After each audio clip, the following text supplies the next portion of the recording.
네, 오늘은 이제 사무엘하 이제 8장에 대해서 그리고 9장까지 함께 배우도록 하겠습니다. 우리가 지난 시간에 배운 내용 다들 기억하시나요? 지난 시간에 배운 내용을 한마디로 이야기하면 뭐죠?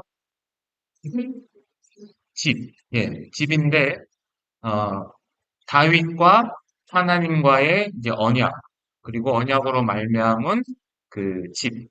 다윗은 하나님의 집을 지어주겠다고 했고, 하나님은 오히려 다윗에게 너의 그 왕권, 영원한 왕권을 허락하시는 그러한 내용이었죠. 그 나단이라는 선지자를 통해서 그렇게 이야기를 했고요. 이제 오늘은 이제 사무엘하 8장인데요. 여기 앞에 보시면은 우선 이 8장은요, 실제적으로 7장 이전에 있었던 사건입니다, 이게. 왜냐하면 지난 시간에 우리가 하나님의 성전을 세우는 조건 중에 하나가 율법에 의하면 평안한 때에 하나님의 성전에 대한 부분이 이 신명기서에 기록되어 있지 않습니까? 그래서 이 내용은 원래는 7장 이전에 있었던 사건인데, 그러면 왜 이 성경 기자가 이것을 시대순으로 기록하지 않았느냐라는 것은요. 첫 번째, 왕의 업적을 기념하기 위해서, 그러니까 순서대로 보면 5장에서 다윗이 이제 예루살렘을 정복을 하고요. 6장에 이제 법궤를 입성을 합니다. 그리고 지난 시간에 배웠던 7장의 언약 체결을 한 다음에 그 다음에 영토 확장에 대한 이야기를 하는 이유가 왕의 업적을 기념함과 동시에 또 하나는 뭐냐면 하나님께서 지금 계속해서 다윗에 대해서 은혜를 베풀고 있다라는 것을 강조하기 위해서요. 그래서 오늘 8장 1절이 어떻게 시작하냐면 개역 개정에는 그 후에, 개역 한글에는 이후에라는 단어로 시작한다는 것은 그 후라는 건 어떠한 사건을 말하는 겁니까? 7장에 있었던 그 사건 이후에 이 8장에 대한 이야기를 하는 것처럼 이야기를 하는 거죠. 그래서 이런 것들을 볼 때 왕의 업적을 기념함과 동시에 여호와의 지속적인 은혜 베품, 그러니까 언약, 그 언약들 이후에 하나님께서 계속해서 다윗에게 은혜를 베푸신다라는 것을 강조하는 거예요. 그래서 이 8장은 구조가 이렇게 두 가지로 나뉩니다. 크게 1절부터 14절까지는요. 다윗 왕궁의 팽창에 대해서 기록을 하고 있고요. 그리고 15절부터 끝절까지는 그 다윗 왕국에 있었던, 그러니까 다윗이 삼았던 그 관리들의 명단에 대해서 기록을 하고 있습니다. 그래서 제가 이 정리를 하기 전에 한번 이 지도를 좀 보았으면 좋겠는데요. 8장에 이 정복한 주변국들이 총 이렇게 6가의 명단이 나와요. 그래서 블레셋, 모압, 소바, 아람, 하맛, 에돔. 여기서 블레셋이나 모압이나 아람이나 에돔은 많이 들어보셨죠? 그래서 저도 이제 소바나 이 하밧에 대해서 지도를 찾아봤는데요. 지금 이게 정복 전쟁에 대한 지도인데 이 수도가 지금 여기 예루살렘이니까. 그래서 팔레스타인은 지금 왼쪽에 있어요. 블레셋이죠. 오늘 뭐 조금 설명을 해달라고 하셨던 지금 가자 지구가 지금 이 지역에 있는 거고요. 그리고 에돔은 이 남쪽에 있고요. 그 다음에 그 위에 모압이 있습니다. 그리고 그 위에 암몬이 있고요. 그 위에 아람이 있습니다. 그래서 소바는 지금 어디에 있냐면 이 아람 안에 이 소바라는 국가가 있었어요. 그리고 하맛은 저 위에 북쪽까지 있습니다. 그래서 8장의 이 다윗이 주변국들을 정복하는 데 있어서는 동서남북 예루살렘을 중심으로 해서 이 사방을 정복했다라는 것을 알 수 있어요. 이렇게 지도를 조금 보시면서 이 내용들을 보면 조금 더 이해가 좀 쉽습니다. 자, 첫 번째입니다. 블레셋 국가예요. 1절 보겠습니다. 그 후에 다윗이 블레셋 사람들을 쳐서 항복을 받고 블레셋 사람들의 손에서 메덱 암마를 빼앗으니라 라고 되어 있습니다. 지리적으로는요, 이 블레셋은 이스라엘의 서남쪽에 위치하고 있습니다. 그리고 특징이 뭐냐면 다윗이 선제 공격을 했다라는 거예요. 과거 이스라엘은 끊임없이 블레셋으로부터 침공을 받았거든요. 한 번도 먼저 선제 공격을 한 적이 없어요. 그러나 지금 다윗에 들어서는 드디어 이제 국력이 향상되고 국방력이 강화됐기 때문에 다윗이 블레셋을 먼저 친 거예요. 그래서 여기 보면 메덱 암마라는 곳을 빼앗았다라고 되어 있어요. 이 메덱 암마가 무엇이냐라는 여러 가지 해석이 있는데요. 크게 두 가지가 있어요. 첫째는 이 메덱이라는 이 히브리어는요, 곱비 또는 제어한다라는 의미를 갖고 있어요. 그리고 암마는 이 길이의 단위거든요. 우리가 규빗 하는 것처럼 길이의 단위인데 팔을 의미해요. 그래서 이것을 직역을 하면 하, 하를 제어하다라는 의미를 갖고 있어요. 즉, 지배권을 의미하는 거예요. 어떤 사람의 팔을 확 잡아버리면 그 사람 움직일 수가 없잖아요. 그래서 지배권을 의미해요. 그래서 이런 해석에 따르면 메덱 암마는 다윗이 블레셋을 완전히 평정한 것으로 이해될 수가 있어요. 또 하나는 뭐냐면 이 암마라는 이 히브리어가 길이를 상징하기도 하지만 이 암마라는 그 히브리어의 원형이 어미라는 의미를 갖고 있어요. 엄마, 어미. 즉, 이것은 어미를 제어한다라는 의미를 갖고 있는데 이것을 기반으로 하면 메덱 암마는 뭐가 되냐면 블레셋은 도시국가의 형태를 이루고 있었거든요. 이제 5개의 주요 도시가 있잖아요. 그래서 다사, 가드, 아스돗 이런 것들이 도시들이 있는데 그 중에 가장 중요한 도시가 어디냐면 가드예요. 가드. 그래서 가드, 그러니까 이 블레셋 민족의 어미 되는 도시인 가드를 점령했다는 것으로 이해될 수가 있어요. 그래서 요 해석은 다른 성경, 그러니까 요거와 같이 보는 역대상에도 이렇게 가드라고 기록되어 있습니다. 역대상 한번 가볼게요. 역대상,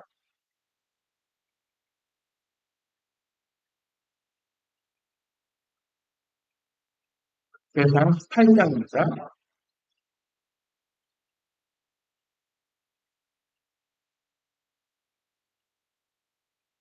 역대상 18장 1절 보겠습니다. 1절.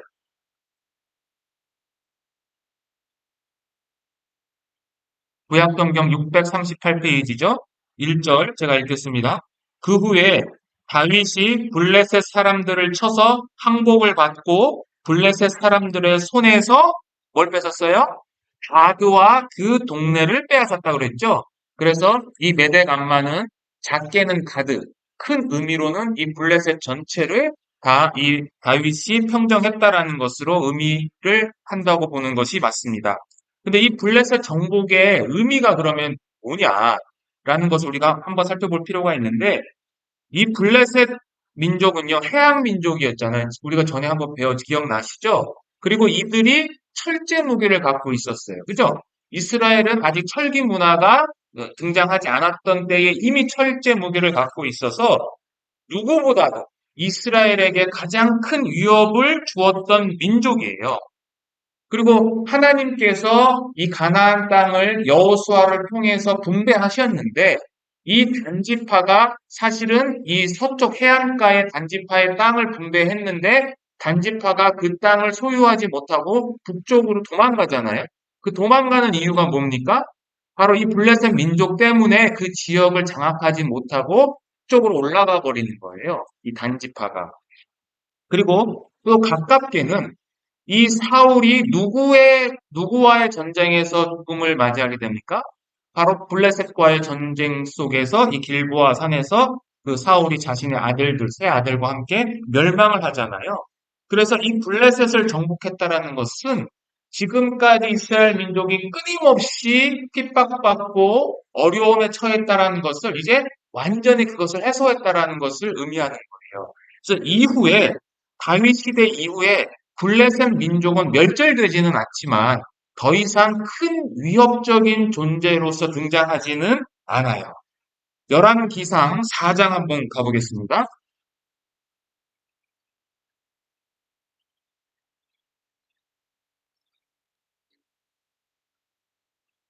열왕기상 4장 21절 보세요.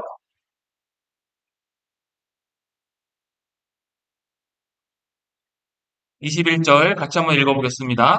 솔로몬이 그 강에서부터 블레셋 사람의 땅에 이르기까지와 애굽 지경에 미치기까지의 모든 나라를 어떻게 했어요? 다스렸다. 그러니까 솔로몬 이후부터는 계속해서 이 블레셋을 다스리는 국가로 이제 이스라엘이 등장을 하게 됩니다. 자, 이렇게 첫 번째 블레셋을 정복한 이후에 다윗은 두 번째 국가인 모압 국가를 이제 침공합니다. 다시 사무엘하 8장 돌아가겠습니다. 8장 2절 제가 읽겠습니다.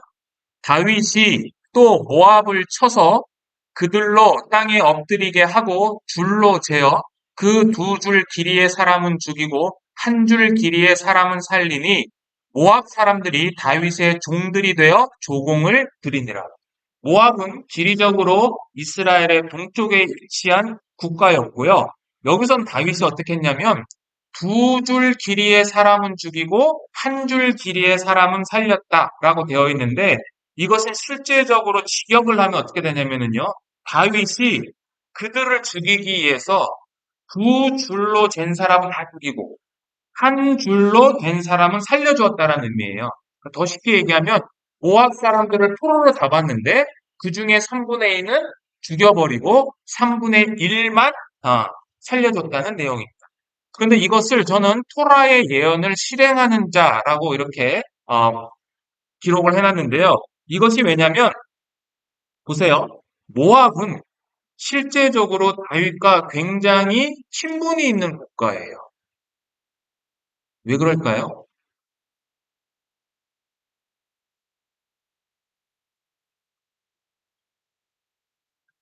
네. 롯의 자녀들, 암몬과 모압이기도 하지만 다윗 본인에게 있어서는 이 모압이 어떤 국가입니까? 다윗의 조모가 누구예요? 할머니가 룻이죠. 룻의 고향이 어디예요? 모압이죠. 그리고 제가 룻기 강의할 때 이 유대 랍비들은 이 룻을 뭐라고 본다? 모압의 공주로 본다라고 이야기를 했잖아요. 그러니까 이 다윗에게 있어서는 어떻게 보면 자기 할머니의 고향이고 두 번째는 사울에 의해서 도망 다녔잖아요. 자기의 부모와 가족들을 어디에 맡겼어요? 모압 왕에게 맡겼어요. 모압 왕에게. 왜? 자기 외조모의 친척과 관련이 있기 때문에 그래서 모압 왕도 그것을 받아준 거고. 그러면 이러한 모압에 대해서 다윗이 사실 어떻게 보면 이게 몰살이나 마찬가지인 거거든요. 이게 잔인한 거라고 볼 수도 있는데 왜 이게 토라의 예언을 실행하는 자냐? 발람의 예언 때문에 그런. 민수기서 한번 가볼게요. 민수기서 24장.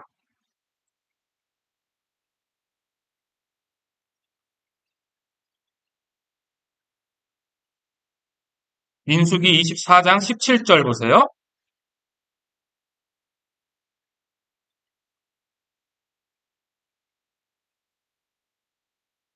제가 읽겠습니다. 내가 그를 보아도 이때의 일이 아니며 내가 그를 바라보아도 가까운 일이 아니로다. 한 별이 야곱에게서 나오며 한 규가 이스라엘에게서 일어나서 그 다음 읽어봐 주세요.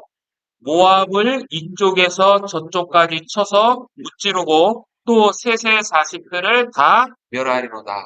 그러니까 이 발람의 예언은 궁극적으로 예수 그리스도를 가리키긴 하지만 실제적으로 예수 그리스도의 모형은 다윗으로 보기 때문에 이 모압 사람들을 이 멸절시켰다라는 것은 결국 발람의 예언을 다윗이 성취했다라는 것을 보여주는 거예요. 그리고 이 모압 백성들은 그래서 다윗에게 조공을 바치기 시작하는 거죠.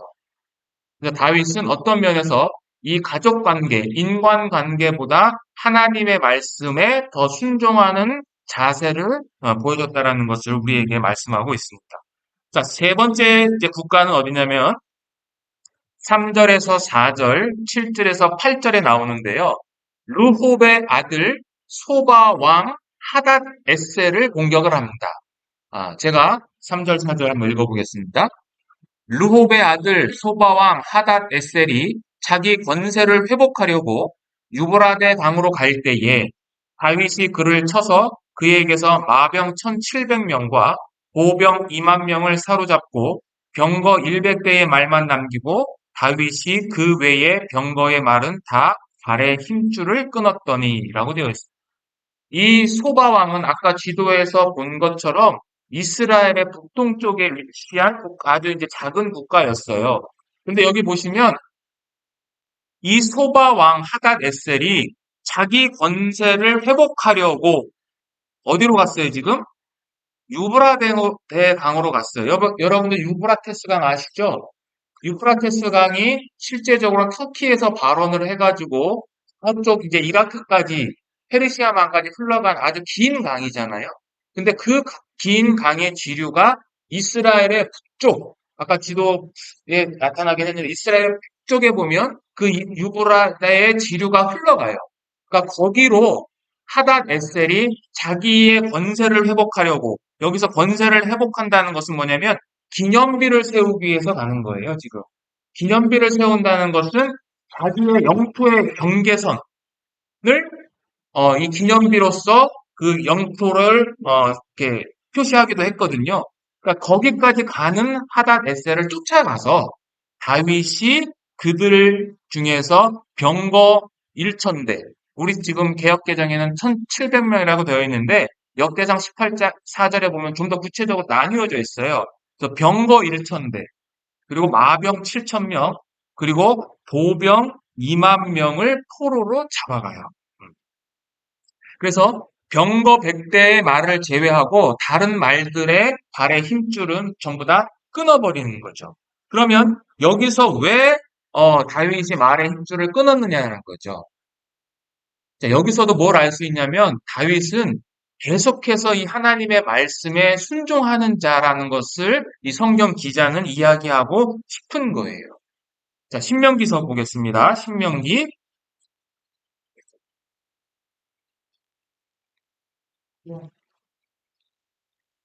17장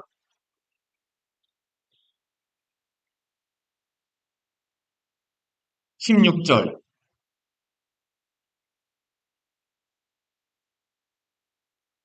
자, 여기 보시면 왕된 자는 그 다음에 뭐라고 되어 있습니까? 병마를 많이 두지 말 것이요. 그러니까 계명이 하나님의 율법이 뭐냐? 앞으로 왕이 등장하는데 그 왕은 말을 많이 두지 말아라라고 이야기를 하는 거예요. 그러니까 말과 병거에 의지하지 말라라고 하는 하나님의 말씀에 순종해서 100마리의 그 100대의 말을 제어하고 다 그 말의 힘줄을 끊어버린 거죠. 그러면 여러분 한번 생각해 보세요. 이 당시 이 병거는 최첨단 무기예요. 그죠? 그리고 전쟁은 실제적으로 무엇에 좌우되냐면 전략과 전술 이전에 군사 무기에 의해서 먼저 좌우가 돼요.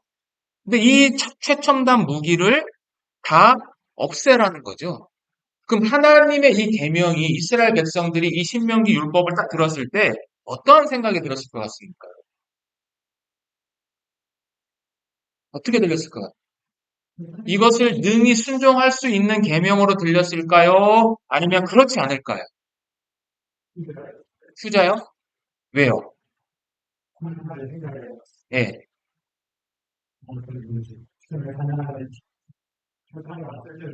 네. 자, 보세요. 하나님의 말씀을 경험한 자는 그 말씀을 순종하는데 용이합니까? 용이하지 않습니까? 용이하죠. 그럼 이스라엘 백성들은 말과 병거에 의지하지 말라는 하나님의 말씀을 경험했을까요? 경험하지 못했을까요? 그 말씀 이전에 어디서요?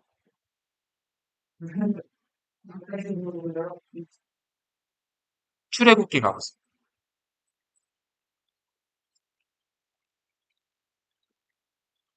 출애굽기 14장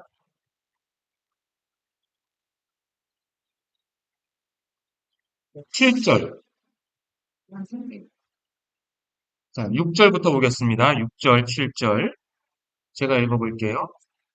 바로가 곧 그 병거를 갖추고 그 백성을 데리고 갈새 특별병거 600승과 애굽의 모든 병거를 발하니 장관들이 다 거느렸더라.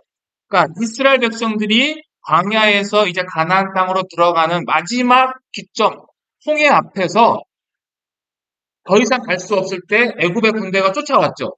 근데 쫓아왔는데 여기 뭐라고 돼 있어요? 쫓아온 군대의 무기가 기록되어 있죠. 특별병거, 특별히 뽑은 600대의 병거, 그리고 그 외에도 모든 병거를 이끌고 들어왔잖아요. 근데 이들이 어떻게 됐습니까? 이들이 다 물속에 다 수장되어 버렸죠. 그것을 봤어요, 못 봤어요? 봤죠. 그러니까 이스라엘 백성들 입장에서는 하나님이 이미 과거에 이 말들, 병거가 아무것도 아니라는 것을 그들의 경험을 통해서 보여주셨기 때문에 이스라엘 백성들 입장에서는 이 말씀이 딱 왔을 때 아멘으로 받아줄 수 있는 거예요. 마찬가지로 그 하나님의 말씀이 수백 년이 흐른 다윗에게도 자기가 직접적으로 경험하지는 못했지만 이 말씀을 통해서 전해져 온 그 하나님의 말씀을 이 다윗은 믿음으로 받아들였기 때문에 이 최첨단 무기인 이 말들을 다 힘줄을 끊을 수 있었다라는 거죠. 다윗과 반대되는 삶을 살았던 임금이 누구냐면 솔로몬이에요. 솔로몬은 하나님께 지혜를 그렇게 받았음에도 불구하고 결국은 하나님에 의지하지 못하는 삶을 살았어요. 열왕기상 10장 26절에 가시면은요, 이 솔로몬이 병거 1,400대를 준비한다는 얘기가 나와요. 그리고 많은 금과 은도 이제 그가 갖게 되고요. 그러니까 이 신명기서에서 왕들이 해서는 안 되는 것, 병거, 말에 의지하는 것, 그 다음에 금을 많이 두지 말라는 것, 그 다음에 많은 아내를 두지 말라는 것을 다 위반하는 자가 누구냐? 그게 바로 솔로몬이에요. 그러니까 솔로몬 때에 왜 나라가 들쭉났느냐? 말씀에 순종하지 않았기 때문에 들쭉나버린 거예요. 자, 시편 보겠습니다.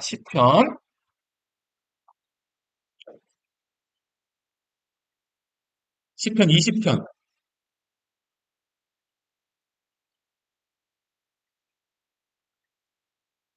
7절입니다.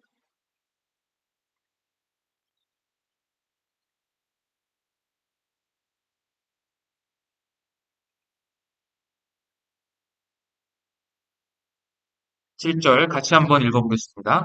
어떤 사람은 병거, 어떤 사람은 말을 의지하나 우리는 여호와 우리 하나님의 이름을 자랑하리로. 그죠? 어떤 사람은 병거, 어떤 사람은 말을 의지하는데 신자는 누구를 의지해야 돼요? 하나님의 이름을 자랑하는 자죠. 자, 이 무기는 우리에게 적용을 하면 우리가 살아가는 이 세상 가운데에서 우리들에게 힘과 능력을 주는 그 무엇인가에 사람마다 다 다르죠. 그것은. 그러면 나는 지금 무엇을 의지하고 살아가고 있느냐는 거예요. 뭐 우리가 그냥 일상적으로 얘기하는 거 뭐 돈, 권력 이런 것뿐만 아니라 내가 의지하고 있는 게 있잖아요. 하나님보다 더 의지하고 있는 것. 그것은 우리가 다윗처럼 그의 힘줄을 다 끊어버림으로 말미암아 사실은 우리가 하나님께 더 나아갈 수 있는 원동력이 되는 거예요. 이것을 끊지 않으면 어떻게 되겠어요? 그냥 거기서 좌지부동하고 있는, 어떻게 할 수 없는 거죠.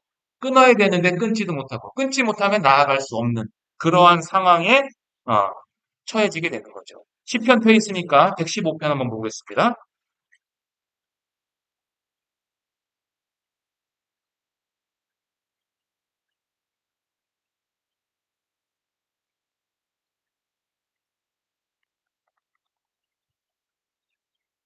115편 11절입니다.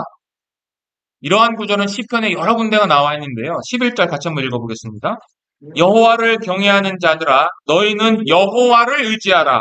그는 너희의 도움이시요 너희의 방패시로다. 네.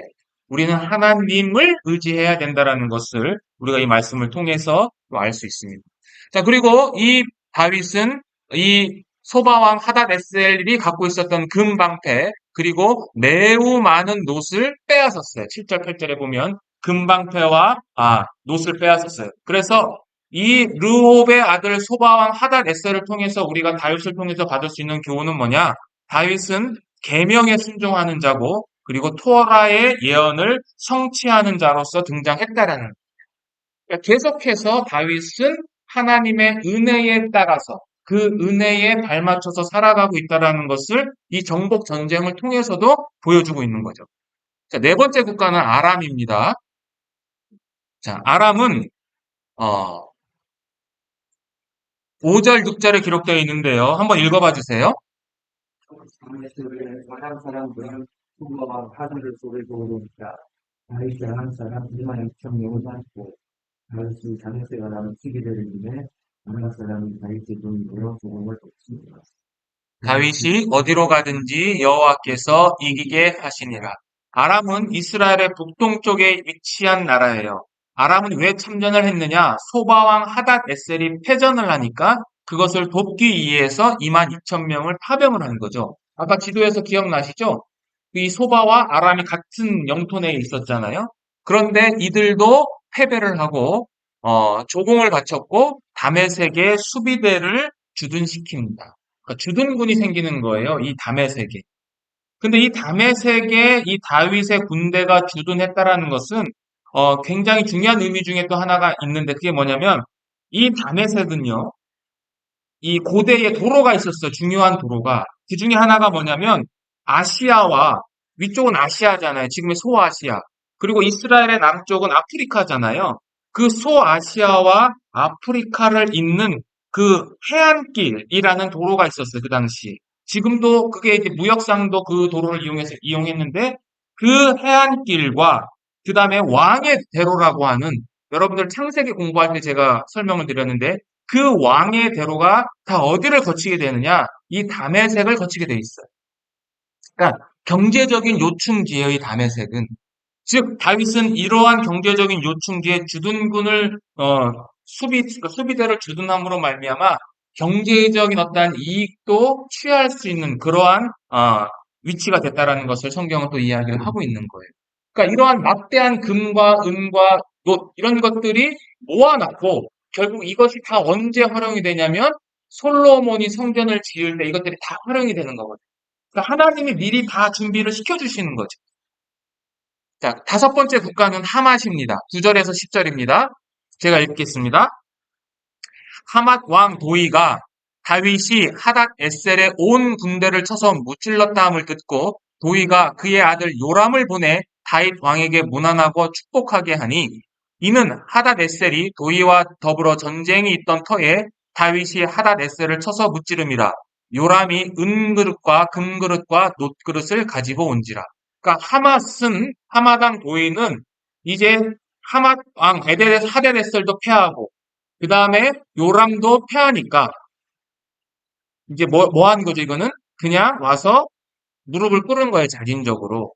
그래서 이 하맛은 이스라엘의 북쪽에 있는데 쉽게 얘기해서 타협 외교 정책을 피면서 다윗에게 많은 금과 은과 놋그릇을 헌물로 이제 바치게 된 거예요. 그러니까 무혈 입성을 하게 된 거죠. 그리고 그 다음에 나라가 어디냐면 에돔 땅. 에돔은 13절과 14절에 있습니다. 제가 읽겠습니다. 다윗이 소금 골짜기에서 에돔 사람 18,000명을 쳐 죽이고 돌아와서 명성을 떨치니라.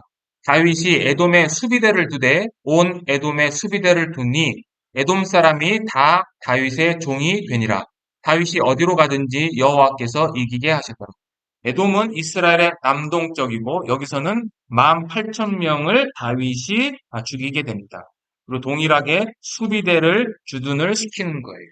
그래서 이러한 6개의 국가를 정복함으로 말미암아 다윗이 완전한 평화를 이루어 간다라는 것을 보여주는데요. 이 6장은 핵심은 이겁니다. 여기 앞에 보시면은요.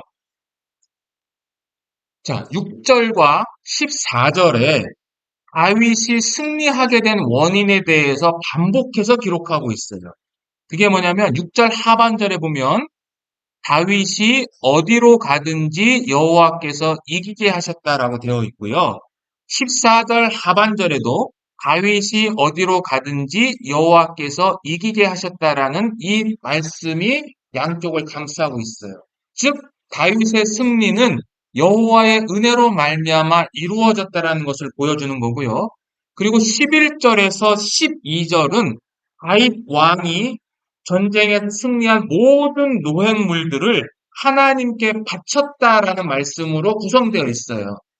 그러니까 이 말씀의 구조를 보면 앞뒤로 여호와의 은혜, 그리고 중간에 다윗의 순종하는 모습으로 기록되어 있어요. 역대상에 보면 이 당시 다윗이 여호와께 바쳤던 헌물의 양에 대해서 기록하고 있는데 금은 10만 달란트, 그리고 은은 100만 달란트를 바쳤다고 되어 있는데 이것을 오늘날로 무게로 환산하면 금은 약 3,400톤, 그리고 은은 그의 10배인 3만 4천 톤을 바쳤다라는 것을 기록하고 있어요. 그러니까 그 모든 것들을 다 바친 거죠. 이건 역시 신명기서 17장에 기록된 왕은 자기를 위해서 금은 보화를 쌓아두지 말라라는 말씀에 순종을 한 거예요. 그리고 이것은 아까 말씀드린 것처럼 성전의 모든 재료로서 이 금과 은과 놋이 다 사용이 됩니다. 그러면 이것은 무엇을 의미하냐? 이 다윗 왕국의 여호와의 은혜, 다윗의 순종은 결국 무엇을 의미하냐? 핵심은 이거예요. 빨간색. 한번 읽어봐 주세요. 맞아. 언약 성취. 누구의 언약? 하나님의 언약. 하나님이 어떤 언약을 했을까요? 사무엘하 7장 가보세요.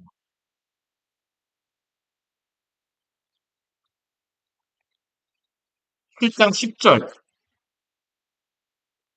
하나님이 언약하셨어요. 이 전쟁 이전에. 자, 내가 또 내 백성 이스라엘을 위하여 한 곳을 정하여 그를 심고 그를 거주하게 하고 다시 옮기지 못하게 하며 악한 종류로, 그 다음 읽어봐 주세요. 네.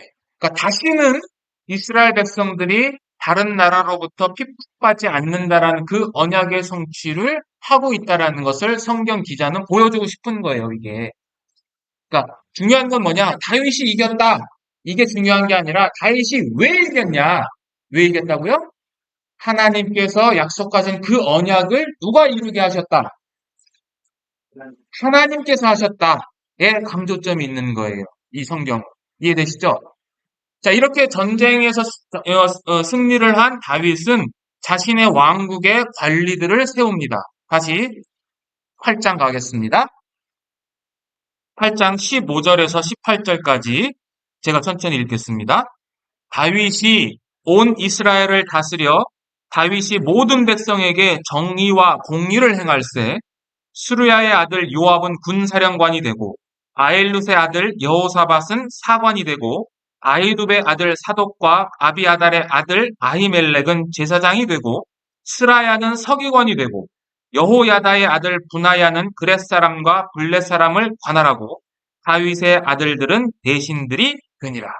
자, 여기 보시면 15절에는요, 다윗이 어떻게 통치를 했느냐, 어떤 방법으로 통치를 했느냐에 기록하고 있어요. 여기 보면 정의와 공의를 행했다라고 했어요. 정의와 공의. 그럼 이 정의와 공의는 성경에서 무엇을 의미하는 단어냐? 정의와 공의는요, 하나님의 대표적인 성품을 묘사할 때 사용되는 두 단어예요. 정의와 공의. 여러 군데가 있는데 시편 33편, 36편, 99편, 103편 등에 등장을 해요. 이사야서에도 등장을 하는데 이사야서는 한번 찾아볼게요. 이사야서 5장입니다.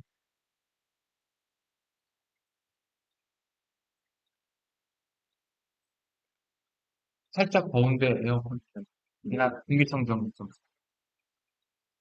네. 이사야서 5장입니다. 5장 16절.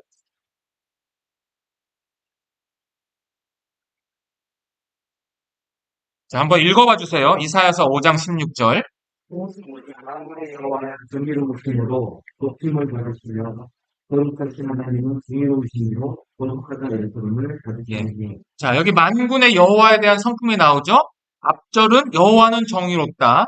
그리고 후반절은 하나님은 공의롭다. 그러니까 정의와 공의는 하나님의 성품을 상징하면서 구약 성경에서는 이 하나님의 성품에 따라서 사는 자는 하나님으로부터 축복을 받는다라는 약속이 기록되어 있어요. 시편 106편 한번 보겠습니다. 시편 106편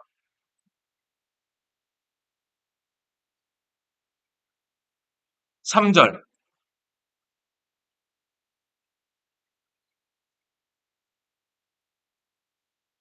자, 3절 제가 읽겠습니다. 정의를 지키는 자들과 항상 공의를 행하는 자는 어떻다고요? 복이 있다. 그러니까 이 정의와 공의를 행하는 자는 항상 복이 있는데 그 대표적인 사례가 이 성경은 누구다? 바로 다윗이라는 것을 보여주는 거예요. 더 중요한 게 있어요. 이 정의와 공의라는 단어 가운데 더 중요한 의미는 뭐냐면 이 정의와 공의는 하나님의 아들이신 예수 그리스도, 히브리어로는 메시아가 이 백성들을 통치하는 방법이 뭐냐? 정의와 공의라는 거예요. 이사야서 가보겠습니다. 이사야서 32장.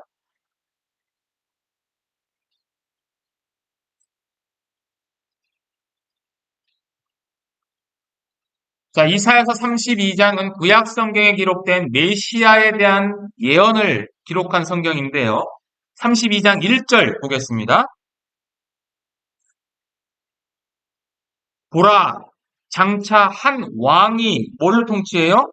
공의로 통치할 것이요. 방백들이 뭘로 다스려요?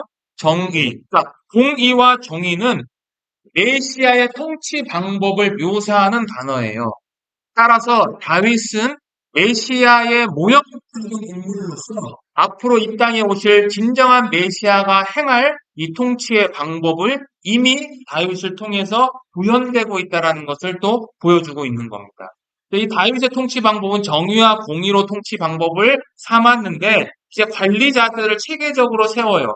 제가 이 성경 구절을 이렇게 나눠봤는데요. 크게는요, 군사적인 명단, 그리고 행정적인 명단, 그리고 종교적인 명단으로 나뉩니다. 이 여기 기록된 것을. 그래서 군사적인 명단은 누가 등장하냐? 요압과 분하야라는 인물이 등장합니다. 요압은 많이 들어보셨죠? 다윗의 조카였고 그 당시 이스라엘 국가의 군대 장관, 아주 뛰어난 군대 장관이었어요. 그리고 분하야는 누구냐면은 여기 성경에 보면 그렛 블레셋 사람을 관할하게 했다라고 되어 있는데 그렛은 어디냐면 그레드예요. 그리고 블렛은 블레셋 출신들을 의미하는 거예요. 그러니까 이 그레드와 블레셋 출신의 용병들이 다윗의 군대 조직 안에 있었어요. 우리 식으로 얘기하면 어떠한 특별히 구성된 사병 조직 같은 거예요. 다윗을 위한 그 사병 조직을 관할한 거예요. 이가 그래서 이 요압과 분야가 기록되어 있고요. 행정적인 인물로서는 첫 번째 여호사밧, 성경에는 사관이라고 되어 있는데 뭔가 기록을 하는 인물이고 스라야는 서기관으로 되어 있습니다. 그래서 이 스라야는 여호사밧의 보조 역할을 했을 것으로 추정을 합니다. 그리고 마지막으로는 다윗의 아들들이 기록되어 있는데 그 다윗의 아들들 역시 행정적인 업무를 했다는 것으로 보면 됩니다. 그리고 마지막으로는 종교적인 인물이 있는데 종교적인 인물로는 첫째 사독 그리고 아히멜렉이 있습니다. 둘 다 대제사장이에요. 자, 사독은 지금 이 사무엘서에서 첫 번째로 지금 언급되고 있는데 사독과 아히멜렉은 둘 다 누구의 후손이냐면 아론의 후손이에요. 아론의 후손. 근데 이 아론의 후손 중에 이제 사무엘상에서 문제되는 인물이 등장하죠. 하나님의 말씀에 순종하지 못하고 자기의 두 자녀를 더 아꼈던 인물 누구예요? 엘리. 목이 부러져 죽었잖아요. 그 엘리의 제사장 중에서 이 사독은 엘르 아살의 후손이고요. 그리고 아히멜렉은 이다말이라고 하는 그 후손으로 등장을 해요. 그러니까 이 엘리의 양쪽 아들로서 나눠지는 거죠. 결국은 나중에 어떻게 되냐? 이 아히멜렉 계열이 전부 다 이제 사라지고 누구만 남냐? 이 사독 계열의 제사장들만 남게 돼서 이들이 결국 신약 시대까지 이어지고 신약 시대의 사독계파가 이 사독으로부터 시작되는 겁니다. 자, 그래서 여기를 보면 군사적, 행정적, 종교적인 어떤 제도, 관리들을 세우는데 군사는 여호와의 정의를 실행하는 자예요. 여호와의 정의를 실행하는 자. 그리고 사관, 행정가들은 여호와의 일을 기록해서 어떻게 하는 겁니까? 미래 세대, 미래 세대에게 하나님께서 이렇게 일하시고 계셨다라는 것을 기억하게 하는 역할을 하는 거예요. 이 사관들을 통해서. 그리고 제사장은 여호와의 공의를 실행하는 자. 여호와의 공의가 뭐예요? 죄 지은 자는 심판받는다라는 것을 제사장을 통해서 보여주고, 그러나 여호와께서는 다른 짐승을 잡음으로 말미암아 대신 제물로 바침으로 말미암아 여호와의 공의가 이게 실행된다라는 것을 보여주는 거죠. 그러니까 이 세 가지의 직무는 단순히 어떠한 그러한 그 요직들을 나열한 것뿐만 아니라 이러한 의미들을 갖고 있다라는 것을 보여준다고 생각하시면 됩니다. 그래서 이 8장을 요약을 하면 이거예요. 8장은 다윗 왕의 승리가 기록되어 있어요. 이웃 국가를 정복함으로 말미암아 승리하는 다윗의 모습. 그리고 다윗이 승리한 이후에 어떻게 통치를 했느냐? 정의와 공의를 통치했다라는 것을 보여줘요. 그럼 8장의 요약은 뭐냐? 저는 이렇게 봤습니다. 이거예요. 메시아의 모형인 거예요. 이 다윗은. 시편 2편 8절에서 9절 여기 앞에 있는데 한번 거기 같이 읽어보겠습니다. 내게 구하라. 내가 이방 나라를 내 유업으로 주리니 내 소유가 땅끝까지 이르리로다. 네가 철장으로 그들을 깨뜨리며 질그릇같이 부수리라 하시도다. 시편 2편은요 제왕의 시예요. 그리고 메시아를 예언하는 시예요. 그러니까 이 메시아의 모형 중에 늘 승리하고 그리고 정의와 공의로 행하는 메시아의 모습을 8장에서 보여주는 거예요. 그리고 이스라엘 백성들은 이 메시아가 오기를 기다렸던 거죠. 근데 실제 예수님이 오셨을 때는 이러한 모습이 아니었기 때문에 이제 메시아를 십자가에 못 박는 사건이 등장하게 됩니다. 그래서 8장은 핵심이 뭐냐? 다윗 왕의 승리는 하나님의 언약 성취, 그리고 그 언약 성취는 결국 하나님께서 앞으로 보내실 그 메시아에 대한 모형을 보여주는 사건이다. 라고 보시면 됩니다. 자, 이제 그 다음에 9장입니다. 9장은 핵심 구절이 1절에 있습니다. 1절 같이 한번 읽어보겠습니다. 1절, 사무엘하 9장 1절. 다윗이 이르되 사울의 집에 아직도 남은 사람이 있느냐? 내가 요나단으로 말미암아 그 사람에게 은총을 베풀리라 하니라. 9장은 이제 사울의 손자였던 무비보셋을 다윗이 찾아내서 자기의 왕궁으로 맞아서 그와 함께 식사를 항상 한다라는 내용으로 기록되어 있습니다. 핵심 구절은 방금 읽은 1절인데 이 1절 중에서도 그 사람에게 은총을 베푼다라는 것이 핵심 구절이 있어요. 그래서 이 1절은 3절과 7절에도 반복되어 나타납니다. 자, 3절에도 보시면 은총을 베푼다는 말씀이 있죠. 그죠? 그 7절에도 어떻게 되어 있어요? 은총을 베푼다는 내용이 있어요. 즉, 핵심 구절은 1절인데 3절과 7절을 해서 반복해서 나타남으로 말미암아 이 1절의 주제를 더욱 견고하게 하는 어떤 효과를 나타내는 거죠.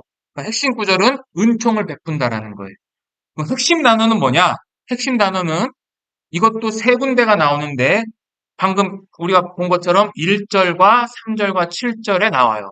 은총이라는 단어가 핵심 단어예요. 제가 여기 밑에 히브리어로 써놨는데 이 히브리어가 제가 일부러 한글 번역을 안 써놨어요. 왜 안 써놨느냐? 제가 질문하려고요. 룻기 우리가 배웠죠. 룻기의 핵심 단어가 뭐였죠? 히브리어로 헤세드였습니다. 헤세드. 그 단어예요. 헤세드. 그래서 이 헤세드라는 이 히브리어 단어는 굉장히 한글로 번역하기 어려운 단어인데 우리 성경에는 인애, 자비, 여기 나와 있는 것처럼 은총, 인자, 신실, 뭐 긍휼 이런 걸로 다양하게 번역이 되는데 이 헤세드라는 이 단어가 사무엘하 9장에서도 핵심 단어로 등장하는 거예요. 그래서 이 헤세드라는 이 단어는 실제적으로 성경에서 하나님께서 사람에게 베푸시는 지속적인 사랑을 나타내는 문맥에서 사용된다라는 특징을 갖고 있어요. 그러니까 이 9장에서도 다윗이 은총을 베풀지만 그것은 실제적으로 하나님에 의해 베풀어진 은총이다라는 것을 보여주는 사건입니다. 그래서 구조는 어떻게 되어 있냐면요. 1절은 주제고요. 12절과 13절은 결론이에요. 그리고 그 중간에 세 개의 대화가 기록되어 있어요. 그래서 2절에서 4절은 다윗과 이 무비보셋의 종이었던 시바와의 대화. 그리고 5절에서 8절은 다윗과 무비보셋의 대화. 그리고 9절에서 11절은 다시 다윗과 시바의 대화가 기록되어 있습니다. 그래서 이 대화를 중심으로 해서 이 9장을 하나씩 살펴보겠습니다. 자, 첫 번째, 다윗과 시바의 대화입니다. 1절 제가 읽겠습니다. 1절 아까 읽었죠? 2절 제가 읽겠습니다. 사울의 집에는 종 한 사람이 있으니 그의 이름은 시바라. 그를 다윗의 앞으로 부르매 왕이 그에게 말하되 네가 시바냐 하니 이르되 당신의 종이니라 하니라. 3절 읽어봐 주세요. 왕이 이르되 또 남은 사람이 있느냐. 그래서 그 사람에게 하나님이 평을 베푸는 것은 시바가 왕께하되 요나단이나 누구나가 있는데 그이들은 전이다. 4절은 제가 읽겠습니다. 왕이 그에게 말하되 그가 어디 있느냐 하니 시바가 왕께 아뢰되 로드발 암미엘의 아들 마길의 집에 있나이다. 이제 다윗이 이제 모든 것을 평정한 이후에 사울 집안의 사람을 기억합니다. 그래서 내가 요나단으로 말미암아 은총을 베풀겠다라고 하는 거예요. 그래서 이것은 뭐냐면은 다윗이 언약에 지금 신실한 자라는 것을 보여요. 다윗과 요나단은 언약을 맺었죠. 그러죠? 그러니까 요나단이 죽더라도 자기의 후손들을 지켜달라고 하는 그 언약을 서로 맺게 되잖아요. 사무엘상 20장에 가면 그 내용이 있습니다. 그리고 사실은 사울도 엔게디 동굴에서 자기의 옷자락을 베었을 때 다윗에게 이 이야기를 합니다. 우리의 가문을 좀 보존해달라. 네가 왕이 될 거 맞는데 네가 왕이 되면 우리의 가문을 좀 보존해달라라고 이제 부탁을 하죠. 그러니까 그러한 언약을 특별히 요나단과의 맺은 언약을 기억하고 그 언약을 지키겠다라는 것을 다윗은 이야기를 합니다. 그래서 9장에는요. 이 요나단이라는 이름이 몇 번이 등장하냐면 총 4번이 등장해요. 1절, 3절, 6절, 7절. 그러니까 왜 자꾸 요나단의 이름을 언급을 하느냐? 다윗이 이 요나단의 아들을 찾는 동기가 어떠한 정치적인 목적이 있기보다는 다윗이 순수한 동기로서 자신과 맺었던 정말 친형제와도 같은 요나단과의 언약을 지키기 위해서라는 것을 이야기하는 거죠. 자, 그런데 여기에 이제 시바라는 종이 등장을 합니다. 이 시바는 사울의 종이에요. 근데 이 시바가 가난한 자가 아니에요. 굉장히 부자였어요. 그걸 어떻게 하냐면 10절 한번 가보세요. 10절. 10절에 보면 시바라는 종이 아들이 몇 명 있어요? 15명. 뿐만 아니라 시바의 종이 몇 명 있어요? 20명. 그러니까 이것만 봐도 굉장히 재력가라는 것을 알 수 있어요. 자기 아들 15명도 먹여 살리려면 힘든데 종들까지 있다라는 것은 이 시바가 이끄는 가족이 엄청난 이 가족수라는 것을 알 수 있죠. 그러니까 부유했어요. 이 시바라는 사람을 통해서 이제 요나단의 아들인 무비보셋이 로드발에 있는 마길의 집에 있다라는 이야기를 듣습니다. 이 로드발은 어디냐면은요, 이 다윗과 그 사울이 죽은 이후에 이스보셋이 통치하죠. 그죠? 그 이스보셋이 통치했던 수도가 어디냐면 마하나임이에요. 그 마하나임 근처에 있는 곳이에요, 이 로드발이. 그러니까 자기의 그 삼촌이죠. 삼촌이 통치했던 그 지역에 이 무비보셋이 있었던 거죠. 그것을 이제 시바가 알고 다윗에게 소식을 전달합니다. 그래서 다윗이 이제 사람을 보내가지고 그 무비보셋을 이제 불러옵니다. 불러와서 이제 무비보셋과의 대화를 이제 하는 거죠. 5절에서 8절입니다. 제가 5절 읽겠습니다. 다윗 왕이 사람을 보내어 로드발 암미엘의 아들 마길의 집에서 그를 데려오니 사울의 손자 요나단의 아들 무비보셋이 다윗에게 나와 그 앞에 엎드려 절하매 다윗이 이르되 무비보셋이여 하니 그가 이르기를 보소서 당신의 종이니이다. 7절 다윗이 그에게 이르되 무서워하지 말라 내가 반드시 내 아버지 요나단으로 말미암아 내게 은총을 베풀리라. 내가 내 할아버지 사울의 모든 밭을 다 내게 도로 주겠고 또 너는 항상 내 상에서 떡을 먹을지니라 하니 그가 절하여 이르되 이 종이 무엇이기에 왕께서 죽은 개 같은 나를 돌아보시나이까 하니라. 자, 다윗 왕궁으로 이제 소환됩니다. 무비보셋이. 그리고 무비보셋이 다윗에게 경의를 표해요. 그래서 여기 보시면 다윗이 다윗에게 엎드려 절하고 그리고 자기 자신을 뭐라고 부르냐? 당신의 종입니다라고 하면서 경의를 표해요. 근데 이 무비보셋이라는 이름은 역대상에 보면 무리바알이라고 되어 있는데 뜻은 뭐냐면 바알과 다투는 자라는 의미를 갖고 있어요. 자, 어쨌든 이 무비보셋이 경의를 표하는데 여러분들 무비보셋은 뭐 성경을 보셨게도 아시겠지만 어렸을 때 도망가다가 유모의 품에서 떨어져서 다리를 절게 되죠. 그죠? 다리를 한쪽만 절었습니까? 양쪽 다 절었습니까? 예? 예, 어떻게 아세요?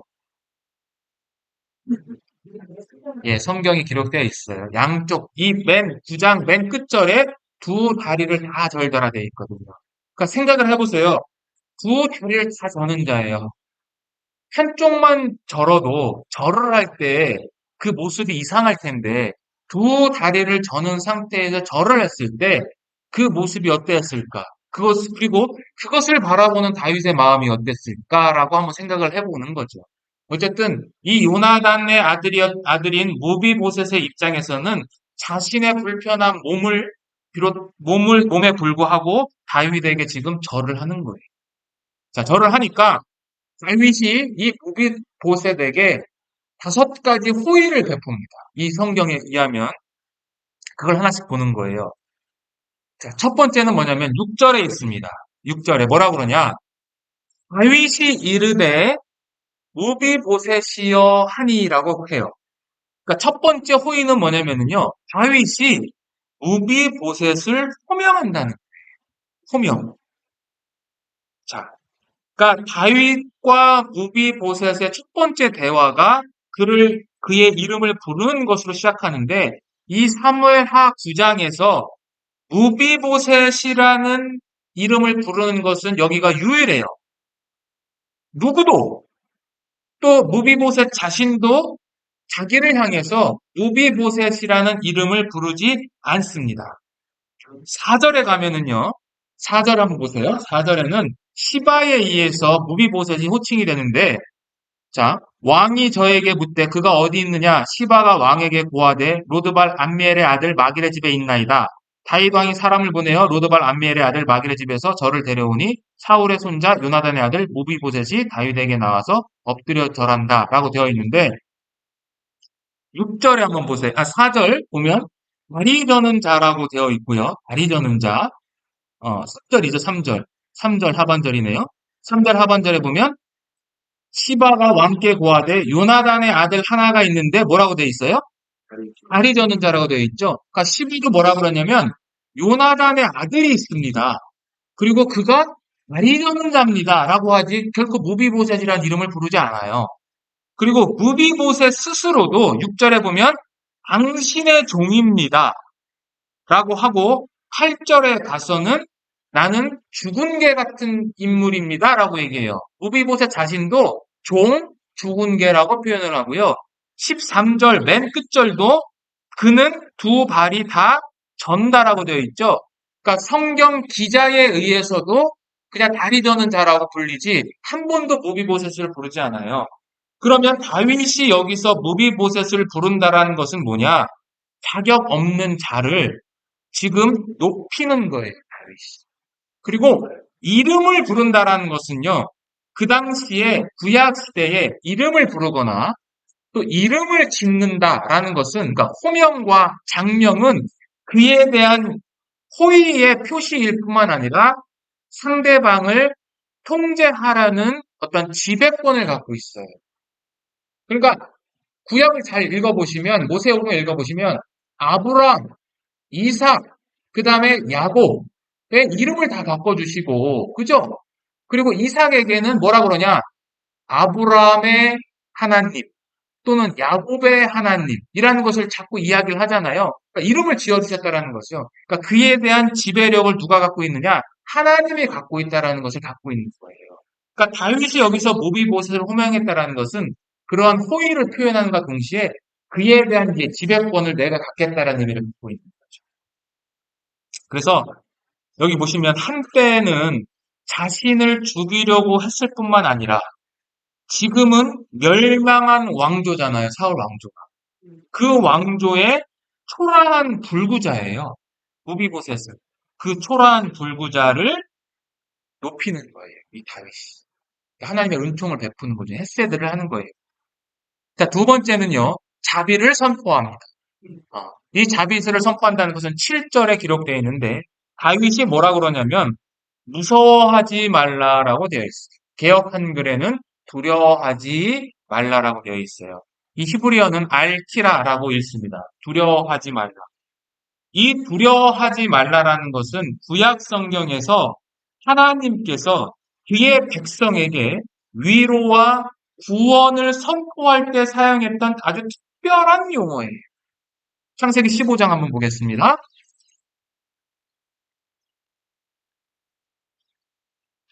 창세기 15장 1절.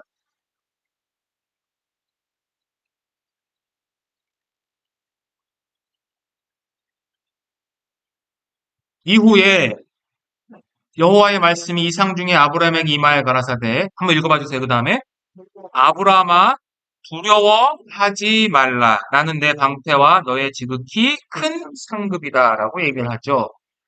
자, 두려워하고 있는, 그러니까 이 14장의 전쟁으로 인해서 자기를 침공할까봐 두려워하고 있는 아브라함에게 나타나셔서 하나님이 선포하시는 거예요. 두려워하지.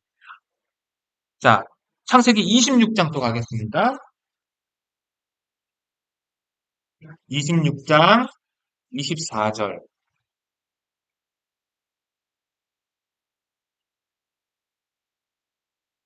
제가 읽겠습니다. 그 밤에 여호와께서 그에게 나타나 이르시되 나는 내 아버지 아브라함의 하나님이니 뭐라고요? 두려워하지 말라. 이건 누구에게 하는 말이죠? 지금 하나님께서? 예, 이삭에게 하는 말이에요. 자, 46장 가겠습니다. 창세기 46장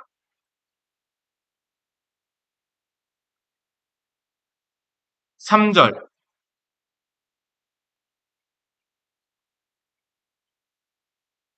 창세기 46장 3절 제가 읽겠습니다. 하나님이 이르시되 나는 하나님이라 내 아버지의 하나님이니 애굽으로 내려가기를 어떻게 하지 말라고요? 두려워하지 말라. 이건 누구에게 한 말씀이세요? 야곱에게. 그러니까 구약의 족장들 아브라함과 이삭과 야곱에게 하나님께서 이 구원, 위로와 구원을 선포하는 그 용어를 다윗이 똑같이 인용을 해서 이 무비보셋에게 선포하는 거예요. 군에 더 보겠습니다. 이사야서 43장.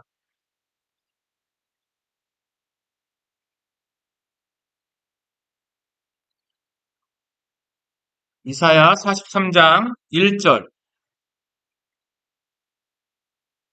제가 읽겠습니다. 야곱아, 너를 창조하신 여호와께서 지금 말씀하시느니라. 이스라엘아, 너를 지으신 이가 말씀하시느니라. 너는 어떻게 하지 말라고요? 두려워하지 말라. 왜? 내가 너를 구속하였고 내가 너를 지명하여 불렀나니 너는 내 것이라. 이건 누구에게 하신 말씀이에요? 이스라엘의 민족에게. 그러니까 하나님께서 이렇게 족장들 그리고 이스라엘 민족에게 선포하는 이 구원의 용어를 다윗이 사용하는데 다윗이 무서워하지 말라라고 하면서 내가 은총을 베풀겠다라고 하면서 여기 보면은 앞에 보시면은 반드시 내가 하겠다. 반드시.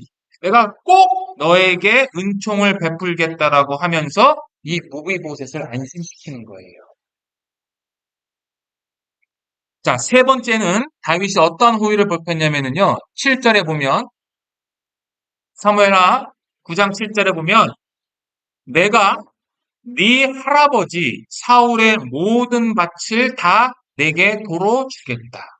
그러니까 사울에게 속했던 모든 땅을 돌려주겠다라는 거예요. 사울의 수도가 어디였습니까? 사울 왕국의 수도 기브아였어. 기브아. 기브아는 지금 다윗 왕궁이 있는 예루살렘으로부터 약적으로 5km 정도밖에 떨어지지 않는 그곳이에요. 근데 그곳에 지금 누구의 그 땅을 누구에게 돌려주겠다? 사울의 손자인 무비보셋에게 돌려주겠다라고 하는 거죠. 이것은 어떤 면에서는 지리적으로 굉장히 가깝거든요. 그리고 이 사울 왕조가 완전히 지금 사라진 게 아니에요. 그, 그 세력들이. 그러면 자칫 잘못하면 어떻게 되는 거예요? 그 지역에서 쿠데타가 일어날 수도 있어요. 그럼에도 불구하고 다윗은 그에게 은혜를 베푸는 거예요. 그러니까 자신의 왕조가 심각한 해를 입을 수 있음에도 불구하고 그것을 허락하는 거죠. 계속해서 호의를 베푸는 거예요. 그리고 네 번째 호의는 뭐냐면 자신과 함께 항상 여기서 중요한 것은요. 항상 같이 음식을 먹을 수 있는 권한을 주는 거예요. 그래서 7절 하반절에 보면 너는 항상 내 상에서 떡을 먹을지니라 라고 이야기를 합니다. 식탁으로 초대한다라는 게 이 당시에는 어떤 의미를 갖고 있느냐? 교제를 하겠다는 의미를 넘어서서 이 당시에는 이 궁정에서 특별히 왕들과 함께 중요한 어떤 현안을 채택하고 계획하고 수립하는 그러한 장소가 어디냐면은 식사 자리예요. 그러니까 이 무비보셋을 식사 자리에 참여할 수 있도록 하는 권리는 뭐냐? 그를 자기의 아들처럼 대하는 것뿐만 아니라 국정에 참여할 수 있다라는 것을 베푸는 거예요. 더군다나 하루 이틀이 아니라 매일, 항상. 그러니까 다윗이 계속해서 이 정말 엄청난 호의를 베푸는 거죠. 마지막으로는 10절에 있습니다. 10절에 보면 이렇게 되어 있습니다. 너와 내 아들들과 내 종들은 그를 위하여 땅을 갈고 거두어 내 주인의 아들에게 양식을 배주어 먹게 하라. 이것은 다윗이 시바에게 이 얘기를 하는 거예요. 다윗이 시바에게 물질적인 네가 그 부양을 하라는 거죠. 모비보셋에게. 그래서 끊임없이 계속해서 이것을 부양을 하라는 거죠. 그러니까 이 모비보셋의 입장에서는 자기 자신은 이미 먹고 살 걱정이 없는데도 불구하고 시바를 통해서 매년, 매해, 매 절기마다 이러한 어떤 경제적인 도움을 받을 수 있는 권한을 준 거예요. 그래서 본문에는 이 무비보셋의 아들인 미가가 소개가 됩니다. 그리고 나중에 역대상에 가시면은요, 이 미가가, 그러니까 무비보셋의 아들인 미가의 아들의 명단이 나와요. 총 4명이 나오거든요. 그리고 역대상의 족보에 보면 이 미가를 통해서 쭉 이 무비보셋의 후손이 이어지는 것을 보여주는 거예요. 그러니까 이것은 뭐냐? 다윗이 무비보셋을 에게 은총으로 베풀므로 말미암아 사울의 후손 중에 한 명인 무비보셋의 가문이 끊어지지 않고 계속해서 이어져 간다라는 것을 보여주는 거죠.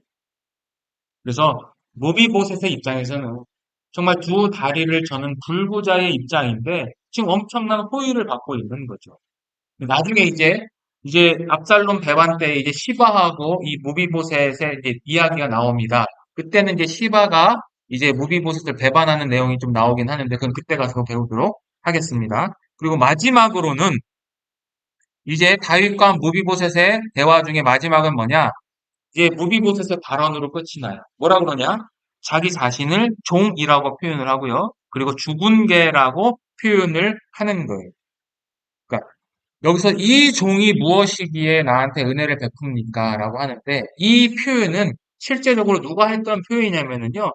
다윗이 자신과 언약을 맺는 하나님께 대해서 기도했던 내용의 첫 번째 구절이에요. 하나님, 내가 무엇이기에 이러한 언약을 베푸십니까? 라는 그 단어를, 용어를 그대로 우비보셋이 베푸는 거죠. 그러니까 이것은 뭐냐면 이미 다윗은 하나님으로부터 엄청난 은총을 받았어요. 7장에서. 그죠? 그 은총을 먼저 받은 다윗이 그 받은 은총을 다시 연약한 무비보셋에게 은총을 베푸는 거예요. 그래서 사무엘하 9장 3절 한번 가보세요. 자, 9장 3절. 자, 1절부터 먼저 볼게요. 자, 1절은 다윗이 가로되 사울의 집에 오히려 남은 사람이 있느냐? 내가 여기 보면 요나단을 인하여 그 사람에게 은총을 베풀겠다고 하죠. 내가 베푸는 이유가 뭐 때문이라? 요나단 때문이라. 이제 3절 가보세요. 3절은 뭐라고 그러냐면 내가 하반절에 그 사람에게 뭘 베푼다고요? 예, 다르죠. 앞에는 요나단으로 인해서 은총을 베푸는데 후반은 뭐냐면 내가 하나님의 은총을 베푼다라는 거죠. 왜 이렇게 말할 수 있는 거죠? 자기가 이미 하나님으로부터 엄청난 은총을 받았기 때문에 그 은총을 베푼다는 거예요. 요나단으로 말미암다는 구절이 빠진 거죠. 그러니까 우리들도 마찬가지인 거죠. 우리가 왜 이웃에게 은총을 베풀 수 있느냐? 하나님으로부터 이미 엄청난 은총을 받았기 때문에 그 은총을 베푸는 거예요. 이것을 조금 더 확장시키면 내가 왜 나에 대해서 잘못한 자를 용서할 수 있느냐? 내가 하나님으로부터 엄청난 용서를 받은 거죠. 그러니까 용서할 수 있는 거죠. 이러한 원리가 성경적인 원리라는 거죠. 그러니까 우리 스스로는 사랑할 수 없고 용서할 수 없는 자인데 우리가 너무나 연약하고 아무것도 아닌 자를 하나님이 우리를 사랑하셔서 우리를 용서하셨기 때문에 그 능력으로 우리는 또 다른 사람에게 은총을 베풀 수 있다는 거죠. 이게 죽은 개라는 표현은 많이 들어보셨죠? 우리 사무엘 배울 때 다윗이 했던 표현이잖아요. 그죠? 이스라엘 백성들은 특히 개를 굉장히 멸시하는데 그냥 살아있는 개도 아니고 죽은 개라는 것은 자기 스스로를 극도로 낮추는 거죠. 그래서 이러한 용어를 통해서 알 수 있는 게 뭐냐? 이제는 확실하게 마지막 생존자로부터 이러한 어떠한 발언을 듣는다라는 것은 이제 사울의 가문과 다윗의 가문이 이제 정말로 완전히 역전됐다, 위치가 바뀌었다라는 것을 보여주는 거. 그래서 9장은 요절이 뭐냐? 요약하면 이거예요. 자, 9장은 앞에는요, 3절이 기록되어 있어요. 다리 저는 자. 맨 끝절도 다리 저는 자라로 끝내요. 그러니까 다리 저는 자의 앞과 끝을 중간에 뭐가 있느냐? 은총이 있는 거예요. 헤세드가 있는 거예요. 헤세드가. 다윗이 베푼 헤세드가 기록되어 있어요. 근데 이 헤세드가 어떤 헤세드라고요? 다윗에 의한 헤세드예요? 아니면 하나님의 은총이 하나님의 은총인 거예요.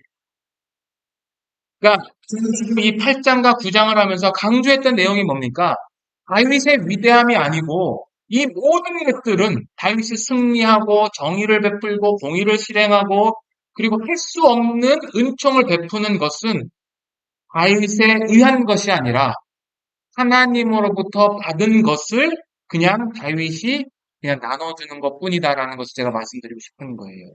그래서 우리의 삶도 마찬가지예요. 우리의 모든 삶은 하나님으로부터 시작되고 하나님으로 말미암아 하나님께 돌아가는 거예요. 아시겠죠? 그래서 우리가 이러한 삶을 살아가는 그러한 성도들이 되기를 주님의 이름으로 축원드립니다. 기도하고 마치겠습니다. 하나님 아버지 감사합니다. 오늘 사무엘하 8장과 9장을 통해서 우리가 많은 말씀을 배웠습니다. 중요한 것은 이 다윗의 승리와 다윗의 이 모든 은총이 다윗에게서 발휘된 것이 아니라 이 모든 것들은 하나님으로부터 시작됐다는 것을 우리가 배웠습니다. 우리 역시 이 하나님으로부터 오는 은총을 받기 위해서 우리의 삶을 순종하고 그 순종한 삶을 통해서 또 다른 사람들에게 이 하나님의 은총을 널리 베푸는 그러한 성도들이 될 수 있도록 도와주시고 인도하여 주시기를 간절히 원하면서 우리 구주 예수님의 이름으로 기도드렸습니다. 아멘.